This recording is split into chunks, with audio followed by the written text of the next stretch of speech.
Tasmania, Queensland, New South Wales all getting together and having an exhibition here. Those earlier exhibitions were held at the site of the Old Mint, down on the corner of William and Latrobe Street, for those of you who know, in the city there, and they were a success. It'll come as no surprise to most of you that there was a gold rush here in Victoria, and a great deal of wealth was accumulated.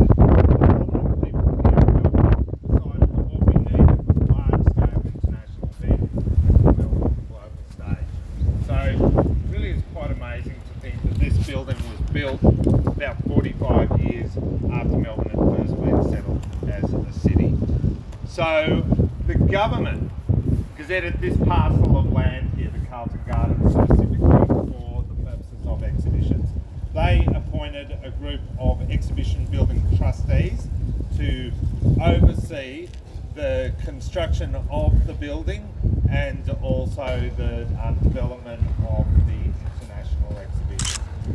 When the Royal Exhibition Building was completed, there were 2 additional permanent structures to the building. So, stretching out like wings were the Eastern and Western Machinery Annex. Don't be misled by the term annex. Both of those additional buildings had about the same floor space as the Royal Exhibition Building. But that wasn't enough space, and so there was an array of temporary annexes connecting these 2 annexes, covering nearly the entire footprint of what is now Melbourne Museum, about 22 acres of exhibition space. There was about 30 countries which came from the world to exhibit during the 1880 exhibition. Let's head this way here.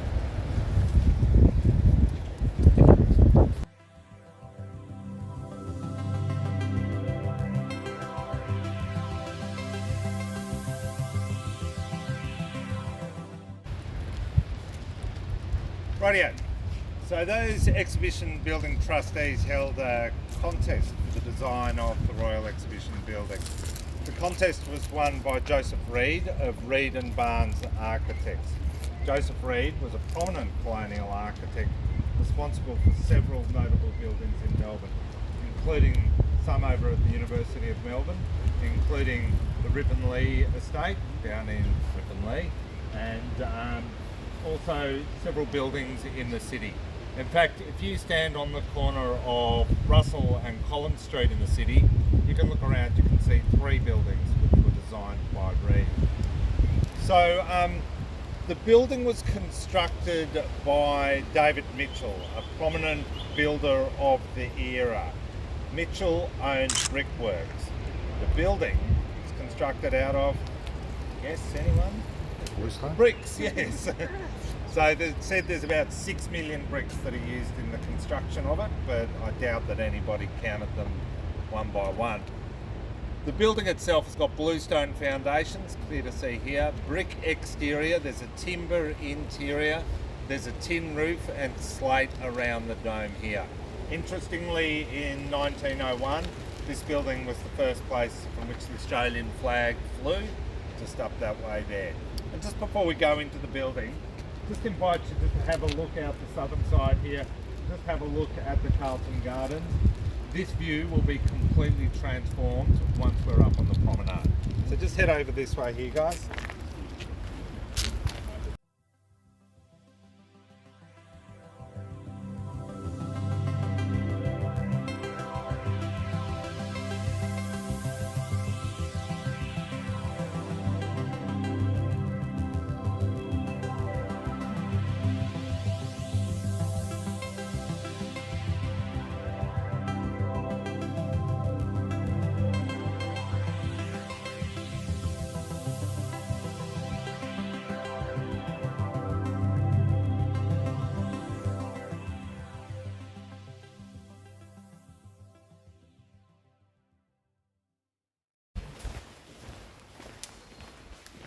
So ordinarily we don't enter the building through this way here, so just have a look around, you know, sort of sense it's more of a bluestone foundation.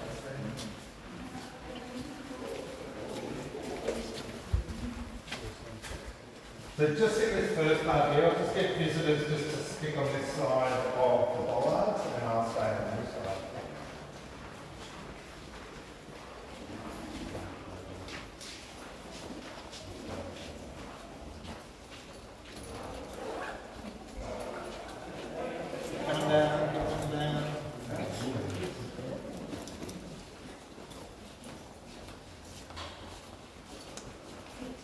Okie dokie. So this depiction here is a depiction of the building in 1880. So the building as it stands here, you've got the northern transept here and the long east-west axis here. Today, Melbourne Museum stands on this side here. The machinery annexes that I was talking about are these constructions here. And these are the temporary annexes that I was talking about. Today we've walked around the building this way here and we've entered down here. This is actually the formal entrance for the Royal Exhibition building. Our destination is the promenade deck, which is just up this way here. So we don't actually go inside the dome, as it were. Inside the dome is hollow, so there's really a bit of difficulty getting in there. So the promenade deck was an original feature of the building. It has been closed to the public for around about 100 years now, and has only recently reopened just about 4 or 5 weeks ago. So you're amongst the first visitors to come back up to the promenade deck. All right. Now, in terms of architectural style, there is influences, Reed took influences from many sources. So the long east-west axis here is influenced from the ruins of cathedrals in Arles in France. The large unsupported dome here was influenced from the Duomo in Florence, Italy. When you are walking past these large entrances here, you'll see large band windows. Now, the influence for those band windows was the Crystal Palace in London, England. So the Crystal Palace had the Great Exhibition in 1851. This was the first of the exhibitions in what's considered the golden era of international exhibitions. All right, so that was Reed's building there. It only took Mitchell a remarkable 18 months to construct the Royal Exhibition building. He had a crew of only 400 people working with him. So it really is a remarkable testament to, ingenuity and also, like good old-fashioned motivation to get up and go, and it really, it's a fantastic construction. So with the exhibitions themselves, they were set up more to establish trading links rather than straight up retail or commerce. So the idea was that people would come and they'd see, like a piano or a lawnmower, and the idea was that the merchant would then place orders, creating a trading tie. At the end of the exhibitions, though, quite often the people who were displaying their wares were keen to actually then sell them to travel back, empty-handed.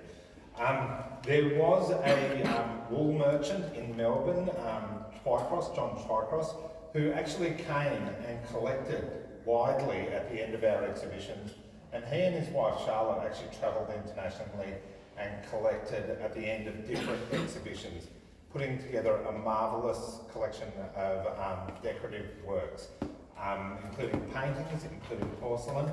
And so recently his descendants have generously donated the Twycross collection to the museum, and we just see a selection here from the Twycross collection. So we'll just move along this way here and talk about 1901. So 1901, there were 2 very important events held in Australia's history here in the exhibition building. So I mentioned outside the flag. The flag flew here for the first time in September of 1901. There was a contest held for the design of the Australian flag. There were some 30,000 entries, and they were all on display in the Great Hall upstairs. Interestingly, there was a stipulation that a quarter of the flag had to be dedicated to the Union Jack. There were 5 designs which were all roughly similar that were deemed to be the winning entries, and so the prize money was split amongst those 5 winning entries. Interestingly enough, one of those winning designs was It's actually from a primary school student just over the road at Carlton Gardens Primary School. So quite an amazing idea that, you know, children can have such a wonderful influence. Now, in May of 1901, this event occurred in the hall. This is the inauguration of the Commonwealth of Australia. This was this key event in Australia's federation. This event was attended by the Duke of Cornwall and York and attended by 12,000 people. It was the first sitting of the Commonwealth Parliament of Australia here. So, a bit of background. It'll come as no surprise to most of you that Australia was settled as a penal colony in 1788, and from that point on, Australia had different colonies. So the colony of New South Wales, the colony of Tasmania, etc., etc. Each of those colonies had separate governments, which were answerable to the British Parliament. It led to some inefficiencies, different mail systems, different rail gauges, different militias defending the different colonies. There were a couple of things that occurred in the mid-19th century to open up the discussions around federation. One, there was a guy called Henry Parkes who was proposing federation for Australia, talking about a constitution for Australia. He held a number of public fora called constitutional conventions, which were public discussions around the ideas of federation and bringing people together. The other was a review into Australia's defences, and so this was conducted by a British soldier called Bowen, and Bowen looked at Australia's vast coastline, the different militias in each of the colonies, and realised that Australia was poorly placed to defend herself should there be an invasion. At that time, there were colonial aspirations from nations such as Germany, France and Russia in the Pacific region. So it was considered to be a risk. So those factors combined led to an eventual referendum around the idea of federation.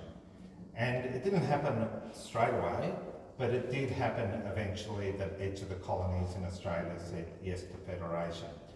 And so what that meant was that the constitution was bundled up, sent off to England, and then signed into law. And so through an act of British Parliament, the Australian Constitution came to be. On the 1st of January 1901, this legally happened. But it wasn't until May of 1901 that we got sorted out with the Commonwealth Parliament here and had this wonderful ceremony here. This ceremony occurred at 11 o'clock in the morning. These politicians walked down to the Spring Street Parliament House and they started work at 1 o'clock in the afternoon. So what a remarkable work ethic by those politicians. So that happened there. Now the Federal Parliament sat down in the Spring Street Parliament House for about 25 years until the Parliament House was built up in Canberra. And meanwhile the Victorian Parliament sat over here in the Western Machinery Annex for those 25 years. I imagine there was a little bit of grumbling on below. So, in 1888 there was a subsequent exhibition held here, the Centennial International Exhibition. Same model as before, temporary annexes out the back, this time they were even bigger. Some of the innovations at the 1888 exhibition were electricity. Had the first public building in Australia to be lit by electricity, then we were able to have nighttime viewings of the exhibition. What's said about the exhibition movement is that in the Victorian era, it was an opportunity for young women to visit the international exhibitions, and they were able to do that unchaperoned. So there was a degree of freedom there for young women as they came to the exhibitions. Moving right along, so at the end of the Second World War, there was a great deal of refugees and migration from Europe.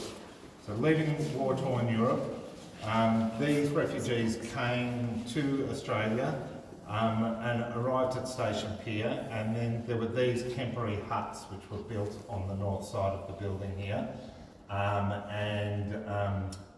They would come, stay for a few days, before going off to forge a life in the suburbs or out to the country or to work on the snowy hydro. So the northern building became used as a migrant processing centre for a while. During the Second World War, the building became used as a barracks for Royal Australian Air Force personnel. The men slept here at night and then during the day went off to Melbourne Uni or the Melbourne Institute of Technology, RMIT, to learn how to operate radio or radar, and then came back and slept here at night. They could hear the bark of the seals in the aquarium as they went to sleep. At the end of the First World War, there was a severe global pandemic of Spanish influenza or swine flu, and the building itself became used as an influenza hospital. That season there were 400 deaths and the basement was used as a mortuary. Wow. Imagine that, living through a global pandemic. What would that be?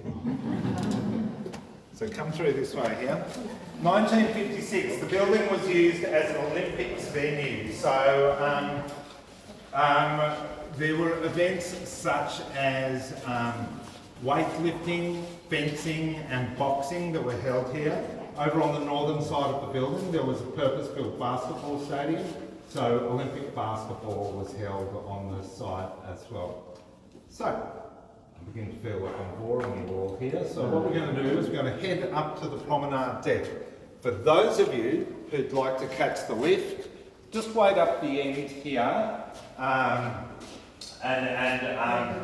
Eugenie will take you up in the lift in just a moment. For those of you who are keen to walk 8 flights of stairs, follow me this way here. But before we go up, have a glance at the well that's on the first landing here. I'll explain once we get upstairs. And also on each of the landings as we go up, there's different images of the building through history. So follow me this way here, Richie. Okay.